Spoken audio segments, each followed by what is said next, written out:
So I'm here to talk about campaign planning, or as I like to say, what the hell are we doing here? The point of campaign planning really is to understand what it is that we're trying to achieve and then figure out the best way to get there. It's like anything. If you set out on a journey and you don't have a plan of how you're going to get there, you'll never reach your destination. And that's really what campaign planning is. It's how do we use communications to get our brand to their destination.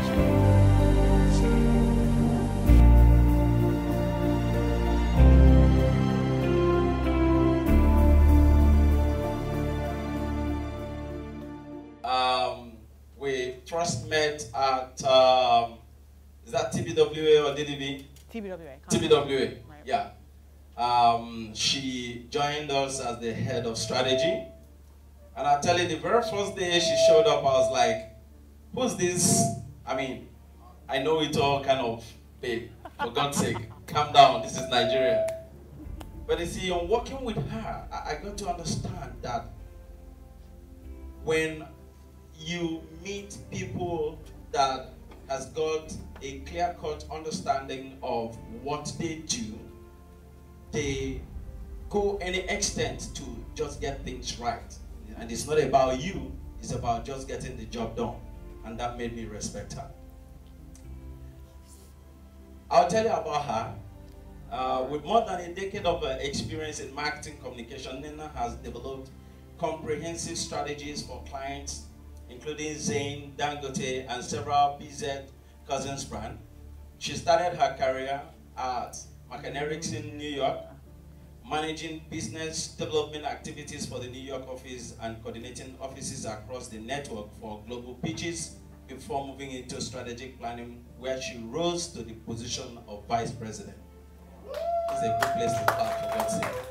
If you're not clapping, you're beeping, trust me. Thank you. And, you know, I take time to do this because that's something I call your bragging right. And trust me, it's important because, you know, the equity you build for yourself is what gives you the audacity and the reason to stand to teach me what probably I do not know. And I'm humble enough to sit under you, to grab and add to my own knowledge, and one day that will become my bragging right. Since returning to Nigeria, Nnenna has worked in advertising, event planning, and content development for international brands like Standard Chartered, MTV, Coca-Cola, BAT, Celtel, Motorola, and Microsoft, as well as local brands such as Paga, FCMB, V-Mobile, Virgin Nigeria, Cross River Tourism, Guando, and Freshbank. After positioning, after positions at Chris Parks Marketing Communications, Small World Media, and TBWA Concept, Nnenna joined ZK Advertising in 2007.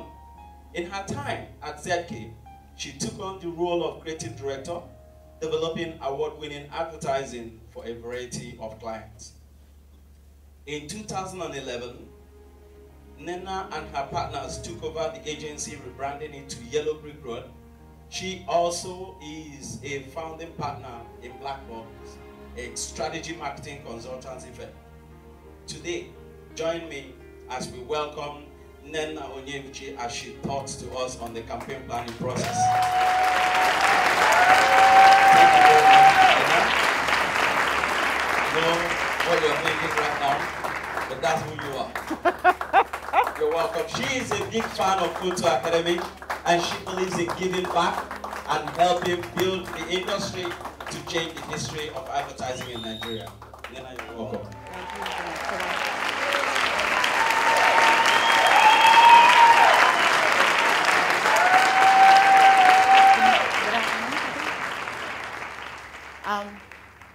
So if you've ever seen me present before, you know that the first thing I do is take off my shoes. Because, you know, the high heels are cute, but it's just not a practical thing. So I am here today to talk to you about campaign planning, or as I like to say, how to figure out what the hell we're doing. I have a tendency to talk quickly, so if you find that you can't understand what I'm saying, just wave or throw something at me and I'll slow down. So I want to start with a quote from Sun Tzu, from The Art of War. And really for me, this quote is about preparedness, and that's what campaign planning is about. You wouldn't go to war without deciding ahead of time what you're going to do. And if you have a plan, you've already won. If you don't have a plan, you've already lost. It's really that simple. So when you think about campaign planning, it's really about figuring out what are we trying to achieve and what is the best way to get there. It's really very simple. So every agency has its own widget, its own tool, its own set of whatever. But essentially, they all have the same kind of basic elements, right? So you start with a situational analysis. What is happening in the big picture? Then you set some objectives. What is it we're trying to accomplish? You look at your market segmentation. Who is it that we're trying to reach? You look at the competition, the category. Who else is selling what I'm selling, and how are they doing it? You look at what is it that is true of my product or brand? What is the one thing that's unique and true that I can hang my campaign on? Take all of this, and then you develop your message. What am I going out there to say? And once you have a message, how are you going to articulate it, and how are you going to put it out there?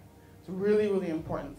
It's not just about doing the print ad, but what is the best way to reach the people that I'm trying to convince to buy the soap? And the last thing is something that we don't do enough of, and it's a constant struggle with my clients. It's evaluation. Once you run the campaign, how do we know if it worked? And more, and I really want you guys to kind of think about this. When you're building campaigns, build in tools for evaluation. It's really, really important, because otherwise, how will you know if you did what you were supposed to do? So the first thing that you do is a situational analysis. Take a step back, and you look at the big picture. Why this is important? It's important to look before you leap. I don't know how many of you know Aesop's fables. Yes? No? So Aesop's fables is a bunch of different stories that they tell to children, and each of them has a moral, right? And there's one about the fox and the goat. And basically, the fox falls into a well and finds himself stranded. Poor little goat comes along, looks in, and fox says, you know what? There's going to be a massive drought. So I'm down here because this is where the water is, and because I'm so kind, you should jump in with me. Goat thinks, wow, fox is really, really nice, gets in to the well, and the fox uses the goat to climb out and leaves it stranded there. So the moral of that story is, before you set out on any kind of adventure, you really should understand what it is that's going on and have a great grasp of the situation. And there's lots of tools to do a situational analysis. The one I'm going to talk about today is the PEST analysis. It's really, really simple, and it's one that I find very useful. And so PEST stands for political, economic, social, technological. And essentially what you do is you look at these 4 quadrants, and you say, what's happening right now in these things that might affect what we're doing? So before I even begin to think about the campaign, I'm thinking, what's happening in the world that might have an effect on my category, on my brand, or on my customer? So if we're going to do one for right now, politically, so we have a government that rode in on the tide of change that isn't changing anything. They haven't actually appointed any ministers, so nobody knows what's going to happen. And we're still living with continued security threats, right? So we're living in a really kind of uncertain place. So people might be looking for brands that promise them some kind of certainty, some kind of security. Economically, the price of oil is likely to remain soft, right? The Naira is under pressure. I hear that we are at 300 to the dollar, which is terrifying. And state governments aren't paying salaries. So this is probably not a great time to be putting out a luxury brand, right? So if you're thinking, but if you have a luxury brand or you have a brand that is more expensive, you have to think about how to position that brand in this economic reality. And I'm just gonna keep talking while they figure out the technology. Then social. One of the things that for me is astounding about this country is the majority of the population is under 30. And fully half the population is under 18. I want you to think about that. Fully, the median age in this country is like 17.9, which means that half of the population is under 18. And that has real implications for when you're thinking about, because when people say maths, everyone thinks, oh, this is some like 45-year-old woman. Actually, no, that person is probably 19. Local content continues to be king, right? Like, Nigerians are really about Nigerian things right now. Whether it's, if you're KFC, you gotta give me rice because Nigerians don't eat fries. If you are in a club, you're much more likely to listen to Nigerian music than anything else. From fashion to TV to everything, we really are about ourselves, right? So Origin is a great example of this, right? What they did is they took something that was very, very local and packaged it really nicely, and it has been one of the most successful product launches of the last decade. And then we're dealing with the formalization of retail, right? So the malls are coming, you've got, you know, nicer stores, people are moving out of the open market into supermarkets, and what that means is that consumers have a higher expectation of customer service. And then technology. So when you see the big internet penetration numbers, it's like 34% or whatever it is. But they do that against total population. But remember, half our population is under 18. If you look at like 18 to 30, it's actually closer to 70%. And some people think it's even higher. So, you know, there was, I think Millward Brown did this research that, you know, Nigerians are spending significantly more time with their phone than with their television. So when you're thinking about execution, mobile first. And then mobile is, it is the primary device. It's your first screen, right? Think about yourself. It's the first thing you see in the morning. It's the last thing you see. And it's the only thing that's with you throughout the day. And then the last thing is that, you know, everyone talks about social media, but it's a really interesting thing to me that 45 plus is the largest growing, in Nigeria, the largest growing demographic on Facebook. So when you're doing like a youth campaign, everyone's like, oh, let's go to Facebook. Actually, Facebook is like for old people now. So before you embark on the journey of developing a campaign, you have to have a real sense of what it is that you're trying to achieve. So like this is when you're setting objectives and, you know, when you're working with clients have a great way of sending these briefs that say, oh, I want people to like my brand more. That's really not an objective, right? Because how do you know if you succeeded? How much more? So when you're doing clarification with your clients, there's some things you want to think about. You have to be specific. What exactly is it that this campaign is supposed to achieve? It has to be measurable. How do we know if we've done it? How do I know if I've succeeded? How do I know if I've failed? Is it realistic? If you are a number 14 brand, it is unlikely that you're going to be a number 1 brand in 3 months. It can happen, but it's unlikely, right? Is it relevant? Is it something we can achieve with communication? This is really, really important. A lot of times, clients will be like, we want to increase our sales by 42%. Communications actually can't do that because we don't control pricing, we don't control distribution. There's a whole bunch of things, right, that you can't fix with communication. What we can do is we can bring people to the point of purchase. Whether they purchase or not there are other things involved. So when we're looking at objectives for us from a communications perspective, is it something we can actually achieve with the tools that we have? And then how long do I have to achieve it? It's really, really important. If you're doing something in 3 months or 2 years or 5 years, right? It's important because you have to figure out budgeting. You have to figure out how many executions you need. So it's really, really important when you're thinking about objectives. Is it specific? Is it something that I can measure? Is it something that I can actually realistically do? Is it a communications problem? And then how long do I have to achieve it? So basically, objectives tend to like bake down, and so I mean, you can get very, very specific, right? But there's generally 3 kinds of objectives, right? We want our customer to know something. So these are like awareness things. So I want 42% of my audience to know that I'm selling this product, right? This is what I want them to know. Then there's what do I want them to think or feel, right? So these are perception objectives. I want 82% 20% more people to think of my brand as friendly. Right? That's what a percentage, that's what I want them to think or feel. And then there are do's, right? What is the action that I want them to take? I want 300 people to buy this product, right?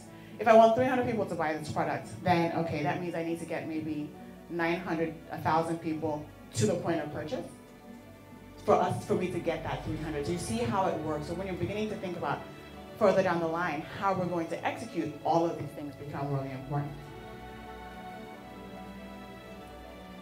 So we figured out what's happening in the world, and we figured out what it is that we're trying to achieve, right? Next thing is, who are we talking to, right? So the thing about market segmentation is that there are different ways to segment a market, right? You can talk about where people live. You can talk about how much money they make. You can talk about the things that are important to them. And you can actually put the same person in different kinds of categories, right? But at the end of the day, you have to think about what is it that is most relevant to that customer in your category, right? So for Harry Potter, even though he had all of these attributes that could put him in different houses, for him, Gryffindor was the only place that he wanted to be in that specific context. So there's any number of ways, right, that you can segment a market. But when you're thinking about a segmentation, and when you're evaluating a segment, and like, is this segment something that makes sense for me and my product? First thing, are these people going to make you money? There's no point choosing a segment of students if what you're selling is like a $100,000 car. They don't have the money. No matter how cool they are and how much they aspire to it, they can't make you any money. Is it measurable? Is it actually an audience that I can quantify? Can I figure out how many of them there are? And is it a target that I can reach? You know, men who wear pink may be great if you make pink shirts, but how the hell am I going to, in media, only target men who wear pink, right? It's a difficult thing. So you have to think about, when you're doing a segmentation, is it actually a real segment that I can reach with the tools that I have?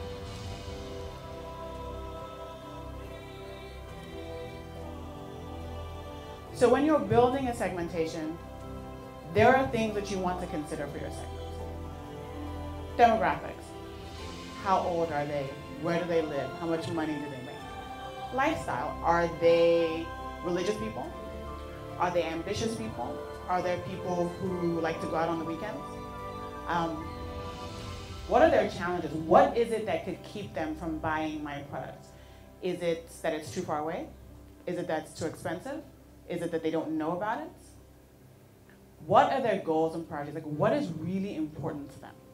What can I tap into that will make them think, yes, actually this product or service is the thing that's going to get me to where I want to go?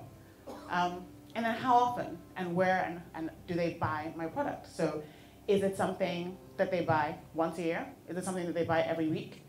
Is it something that they buy on a daily basis?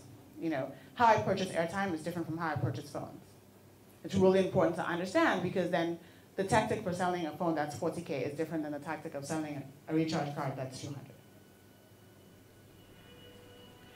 So, and so when you're doing a competitive analysis, though, it's not just about, okay, these people are saying this and those people are saying that. You want to have a complete vision of what's happening in the category. So about a year and a half ago, we did one for a QSR, a fast food restaurant. And so the first thing that we did was look at the history of the category, right? How has fast food evolved in Nigeria? So it started with people by the roadside, right? Mama food selling food. And that was really the first kind of fast food in Nigeria.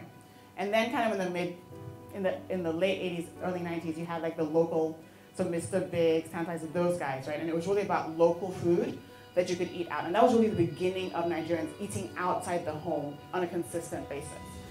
And then if you move fast forward into the last 4 or 5 years, you've had the emergence of the international brands. KFC came, and but the interesting thing is, throughout this entire 25 years, right, evolution, that local food is key to success. If you're KFC, you had better have jollof rice, because Nigerians don't eat fries.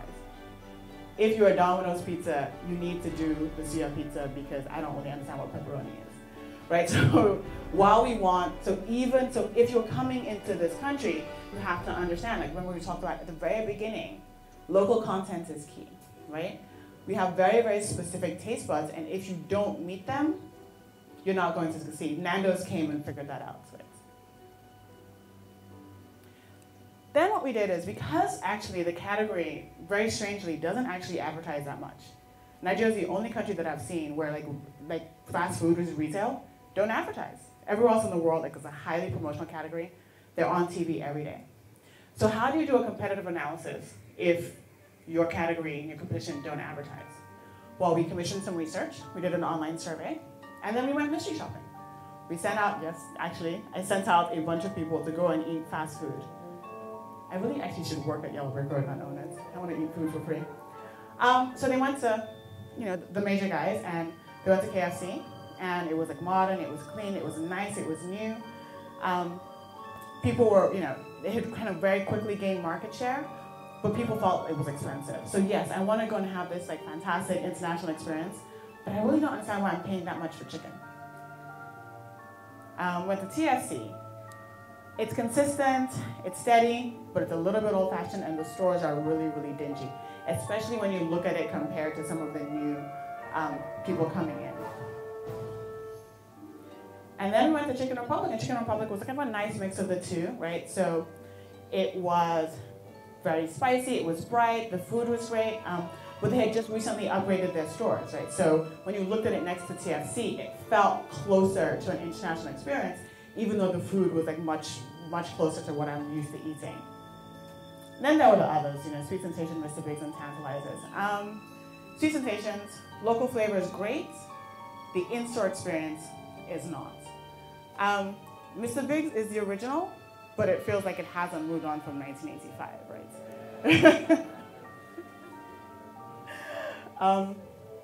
So at the end of our analysis, what we did was say, okay, so given all that information, where do we think the category is going? Because the client we were doing this for was looking to come into the market. And we figured that, okay, so in the future, really what was going to happen is that the polarization would be between specialty, premium, and value, like brands. And that was really going to be the spectrum. And so you were going to have, at the specialty end, kind of fast casual, which is kind of a more sit-down experience, things like Ocean Basket, or TGI Fridays in America, which is like it's sort of fast food, but you have a real dining experience, right? So you go there and you sit down and it's nice, but your food is going to come in 20 minutes, not 45. International QSR, they're going to keep coming. Just the population alone, you're going to see international brands come in. There are like, when we did this, it turns out there are like 60 fast food brands in this country, or maybe even more. Like in Enugu, there's all kinds of weird things all over the country. But what we're looking at, actually, is we look to see there's going to be some consolidation, right? Because those little like one-offs can't really compete.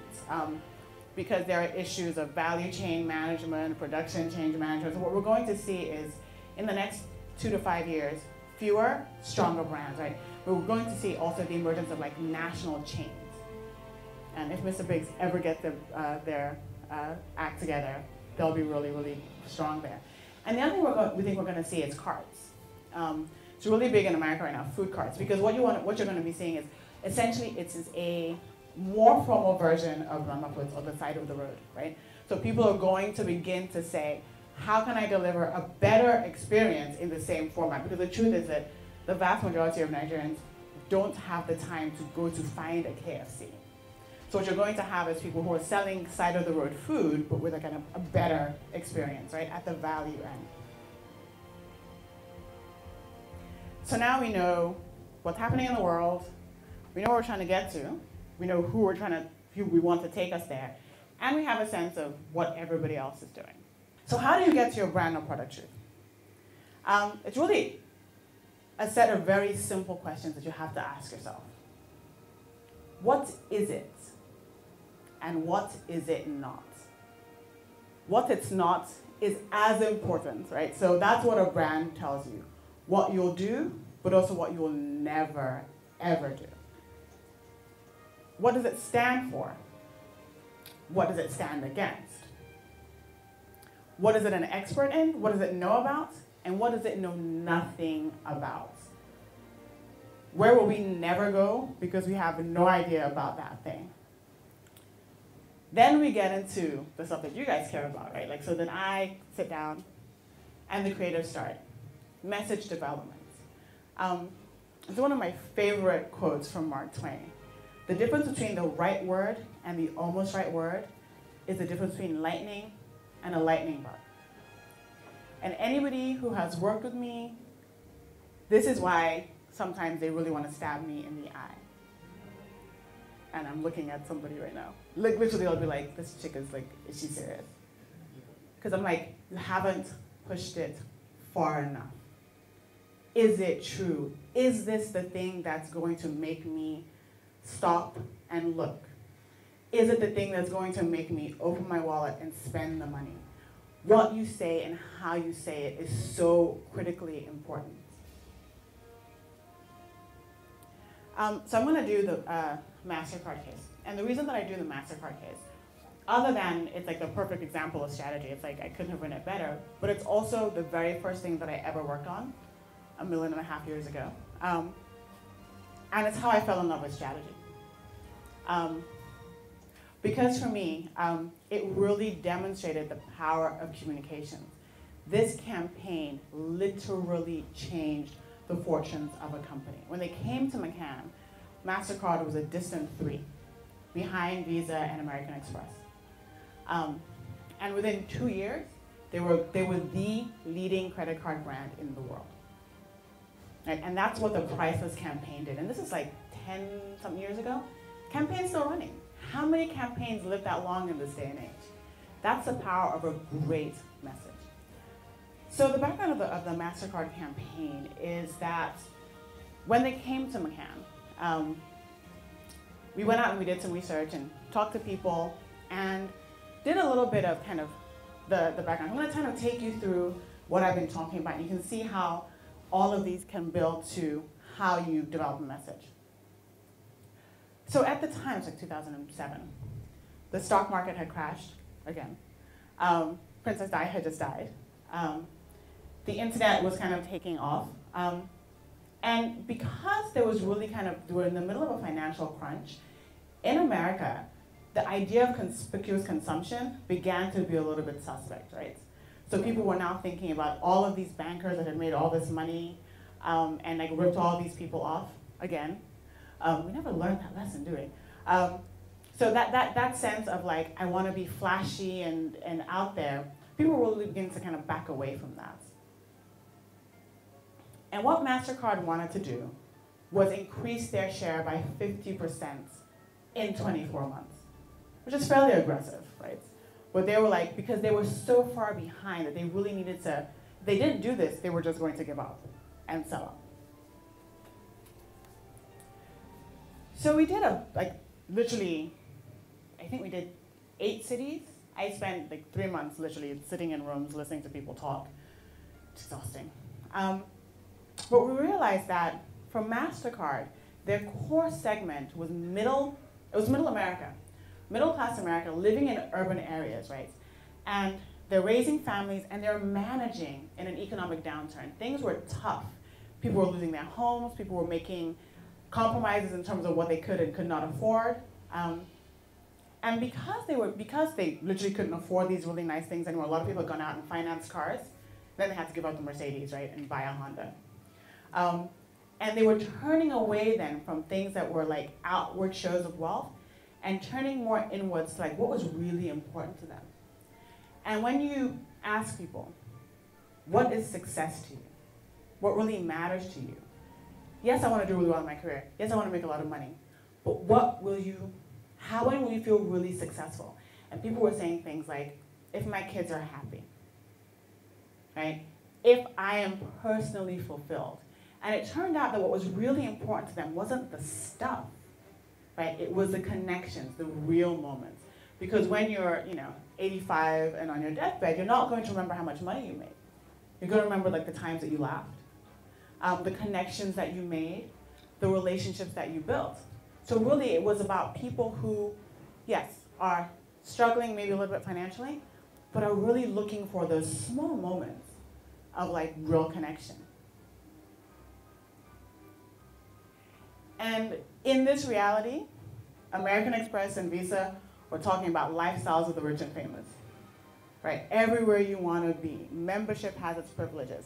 Look at this fantastic, shiny life that you will never, ever, ever be able to achieve. And what was the product truth? So we went and we did this thing where we asked everybody to pull out their wallet and show us their cards. Everybody had a MasterCard, but it was the card they had in the bag, right? So when I take my clients out to dinner, or when I take my wife out to a fancy restaurant, I pay with my Visa card. When I'm buying gas, or I'm at the grocery store or the hardware store, I use my MasterCard. Right? It's a card for everyday stuff. It's not sexy, it's not exciting, but it's a practical, everyday. They've got great rates, it's easy to use. So when I'm out and I want to impress, I use my Visa card or my American Express, but when I'm living my life, I use my MasterCard. So the very, very smart people that I was working with and learning from took a look at all of that and they realized that, yes, people want the good life, right? It's important to be able to be seen as successful. But when they look back, when they think about what's really important, it's about the moments of connection, right? Life isn't about stuff. It's not about like the fantastic vacation. It's about the fact that you and your wife got to spend some time without the kids. That's why you went on vacation. You didn't go on vacation to just be in Mali. You went to go be in Mali together. And that the vast majority of the real moments in your life are really, really ordinary. Ordinary, everyday conversations with my child. We had this one, we're watching, when you buy a kid a gift, and they spend more time playing with the box than the gift. Like those things. That's where real life happens. And that it's in these boring, everyday things. A can of paint is really an integral part into my first apartment, right? That moment of being in my first place and realizing that I'm all of a sudden independent is made up of like that first pizza and that can of paint, and maybe the couch that I bought. Mundane, everyday things, but they add up to a great moment. So the strategic line from MasterCard was the best way to pay for everything that matters. And it wasn't about the stuff you buy. It's about the moments that stuff makes up. And then this was the first ad of the MasterCard campaign. 2 tickets, $46. 2 hot dogs, 2 popcorns, 2 sodas, $27. 1 autographed baseball, $50. Real conversation with 11-year-old son, priceless. There are some things money can't buy. For everything else, there's MasterCard. Accepted at ballparks coast to coast. I hope that was somewhat useful and intelligible. And because I'm not very organized and so I forgot my card, so that's my email address. Should you, naylove@yellowbrickroad.com.ng, should you want to reach out to me.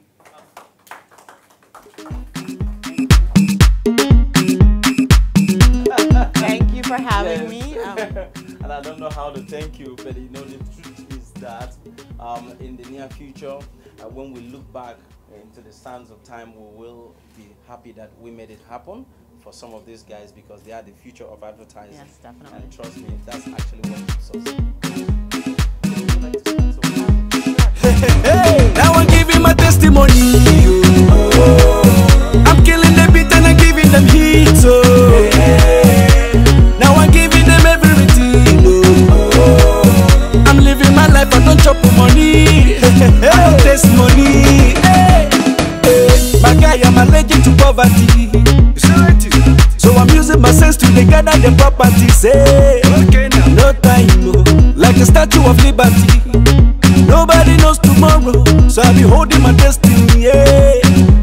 say na jungle, some people they bubble, I continue the struggle, they double my hustle, as if be say na jungle, some people they bubble, I continue the struggle, they double my hustle, now